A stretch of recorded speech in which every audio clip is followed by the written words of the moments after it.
You need an edge to make money, too. People have incredible edges, and they throw them away. I'll give you a quick example of SmithKline. This is a stock that had Tagamet.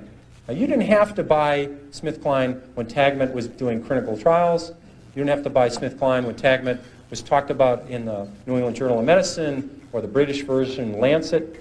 You could have bought SmithKline when Tagamet first came out, a year after it came out.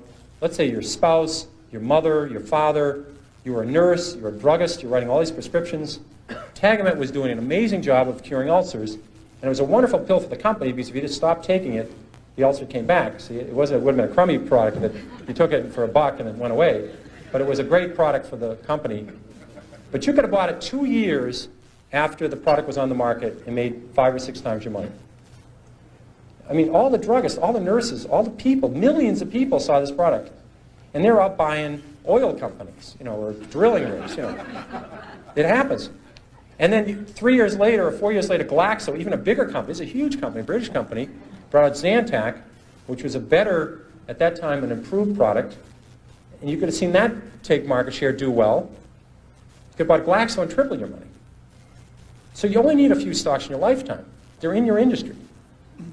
I think of people, if you'd worked in the auto industry, let's say you're an auto dealer the last 10 years, you would have seen Chrysler come up in the minivan. You've seen, if you're a Buick dealer, a Toyota dealer, a Honda dealer, you would have seen the Chrysler dealership packed with people.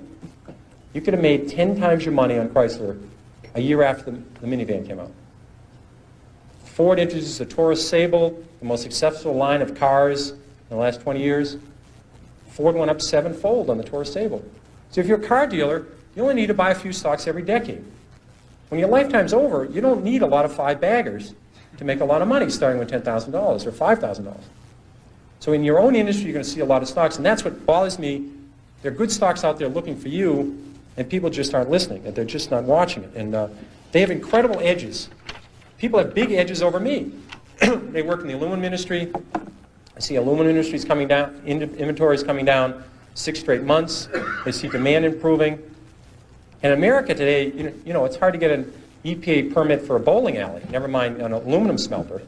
So when aluminum gets tight, you just can't build 7 aluminum smelters.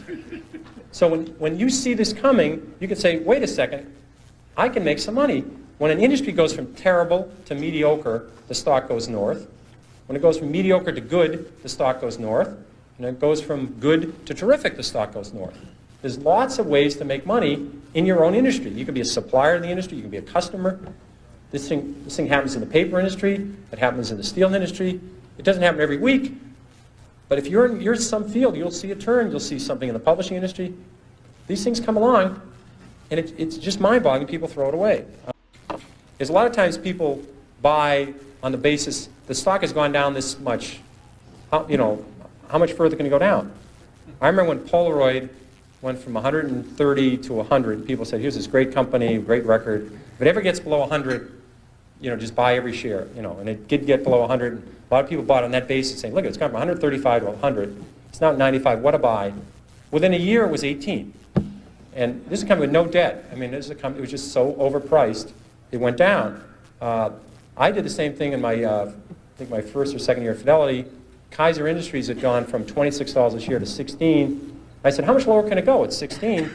So I think we bought one of the biggest blocks ever on the American Stock Exchange of Kaiser Industries at 14. I said, it's gone from 26 to 16. How much lower can it go?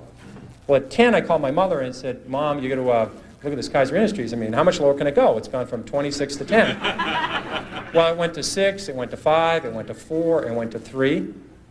And now, fortunately, this happened rapidly, or I would probably be still caddying or working at the Stop and Shop, but it happened fast. So I was able to, it was compressed. And at 3, I figured out, there's something very wrong here because Kaiser Industries owns 40% of Kaiser Steel, they own 40% of Kaiser Aluminum, they own 32% of Kaiser Cement, they own Kaiser Broadcasting, they own Kaiser Sand and Gravel, Kaiser Engineers, they own Jeep, they own business after business, and they had no debt. Now, I learned this very early. This might be a breakthrough for some people. It's very hard to go bankrupt if you don't have any debt. It's tricky. Some people can approach that. It's a real achievement. But they had no debt, and the whole company at 3 was selling at about $75 million. At that point, it was equal to buying one Boeing 747. I said, there's something wrong with this company selling for $75 million. I was a little premature at 16, but I said everything's fine, and eventually this will work out. And what they did is they gave away all their shares to their shareholders. They passed out shares in Kaiser Cement, they passed out shares in Kaiser Aluminum, they passed out their public shares in Kaiser Steel, they sold all the other businesses, and you get about $50 a share. But if you didn't understand the company, if you're just buying on the fact the stock had gone from 26 to 16, and then it went to 10, what would you do when it went to 9? What would you do when it went to 8? What would you do when it went to 7? This is the problem that people have, is they sell stocks because they didn't know why they bought it, then it went down, and they don't know what to do now. Do you flip a coin? Do you walk around the block? You know, what do? Psychiatrists haven't worked so far. I've never seen them running in. The Psychological Psychiatry Fund I've never seen listed for with the SEC to make it through as a mutual fund. So they haven't seemed to help. I've tried prayer. That hasn't worked. So if you don't understand the company, you have this problem when they go down. So I have no idea when the market's going to go down, and no idea when it's going to go up. I'm totally shocked. The market was 4,000 2.5 years ago. A little while ago, it's 8,000. I had no idea about this. Very surprising to me. But I'll guarantee you the market will be a lot higher in 15 years. It'll be a lot higher in 25 years. What it's going to do in the next 1 or 2 years, I don't have any idea. And if somebody in this room knows about it, they're not telling anybody. Or they're not in this room. They're down in Palm Springs somewhere. You know, they've made $1 billion. Or if they know anything about interest rates. Because in interest rates, if you can be right 5 times in a row and 10 grand, you can have $2 billion. It's not that many people with $2 billion. There's a lot of people predicting interest rates. Did you ever think about that one? Just 5 times right in a row and 10 grand, $2 billion.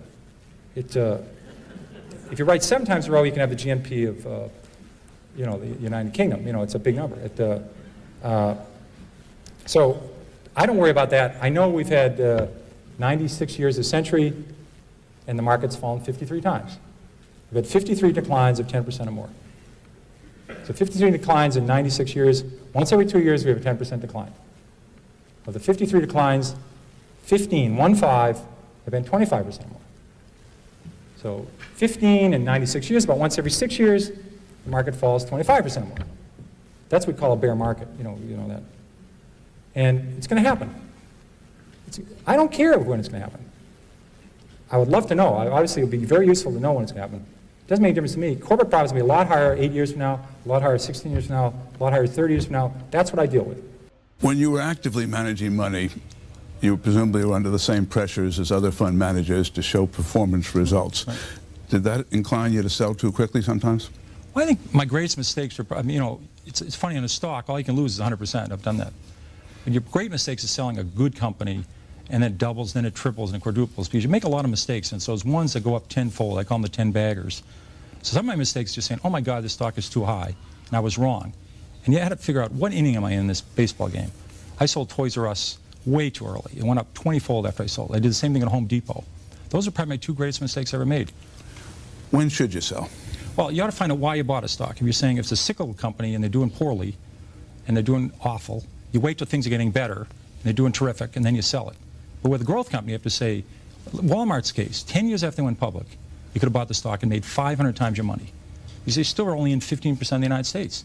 And they could say, why can't they go to 17? Why can't they go to 19? Why can't they go to 23? So for the next 4 decades, they went around the country. So you have to say to yourself, in this stock, I have a 10-year story, a 20-year story. You ought to be able to write that down and follow that. That's what I do with the company. And that's your decision. That's how you sell it.